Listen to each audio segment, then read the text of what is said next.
احنا نحب التلفزه التونسيه كما تحكي البارح، تكون تلفزه حره، تتكلم الناس، تهبط الناس للشارع. في الجنوب انا نسمع في الاخبار، نسمعوا فيها اخبار من برا واحنا اولاد التلفزه، شيء شيء مش باهي.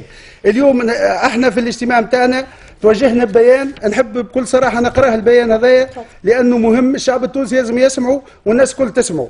نحن اعوان التلفزه التونسيه المجتمعين اليوم بمقر التلفزه نقدم اصدق التعازي لذوي الشهداء ونواسي جرحانا في المستشفيات وعائلاتهم على كامل التراب التونسي، ونعلن رفضنا لكل البرامج التي تبثها القناتين تونس 7 وقناة 21 والتي ما زالت لم تفهم حرية الرأي لحد الآن.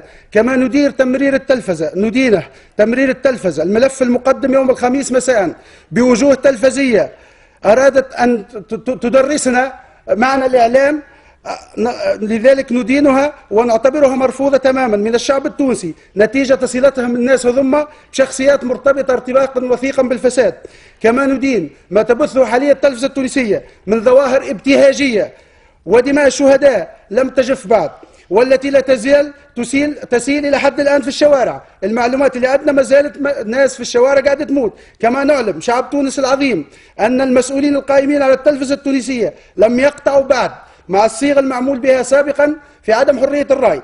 نحن نتبرأ من هؤلاء الذين أصبحوا من الماضي ونطالب بقطع هذه البرامج الابتهاجية، وطلبنا أيضا ببرامج تصحيحية فورا ولا نزال نطالب بذلك. عاشت التلفزة التونسية فضاء حر وديمقراطي ملتصقا بهموم الشعب. عاش الاتحاد العام التونسي للشغل حرا مناضلا مستقلا. وبالمناسبة هذه احنا في التلفزة التونسية نعرفوا حتى الزملاء في الاخبار نقولها لكم، انتم ما عندكمش حريه الكلام، يجيبوا لك نص باش تتكلموا. احنا توا نحبوكم. الصحفيين اللي في الجزيره ماهيش خير من الجزيره، انا نعلنها من هنا، اولاد اللي يخدموا في الجزيره هم اولاد تونس، محمد كريشان غيره. عيب باش الجزيره تحكي وتسب التلفزه التونسيه اللي بالمناسبه نبدلوا اسمها لقناه 7 ل 21 التلفزه الوطنيه تولي. يزي ما نافقنا سيء الشعب، احنا نحكوا في حاجه والشعب في شارع في حاجه اخرى. يزي هذا شيء ماش معقول. الكلام اللي قال البارح معناته يا ناس يزيوا، فما ناس اليوم ما زالت تطبل، يجيك معديين في شارع حبيب بورقيبه عدوه 20 مره. يا ولدي عدونا الناس في بنقردان، عدونا الناس في مدنين، مش الخاطر انا من مدنين، ما عدونا الناس في رقاب، في سيدي بوزيد، في الناس اللي ماتت. عيب والله عيب. وزيد حاجه اخرى، انا في التلفزه التونسيه عندنا ما بين الاذاعه والتلفزه التونسيه عندنا 120 عاون عرضي، ناس تاخذ في 200,000، والزميله الصحفيه حكيتها قبيله في الاجتماع.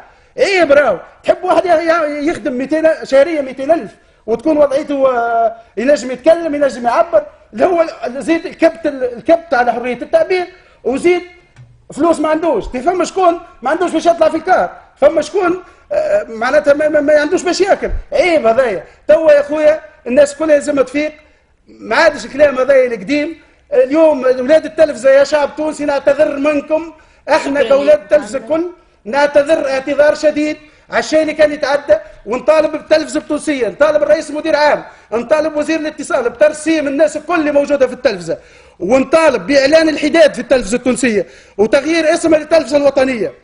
نطالب بالنزول الى الشارع، وانا واحد مجند، من مدنين، غدوه نهبط ننقل مباشر من مدنين ومتحمل مسؤوليتي في كل شيء. شكرا ليك محمد، شكرا ليك خويا محمد، يعطيك الصحه وصل صوتك.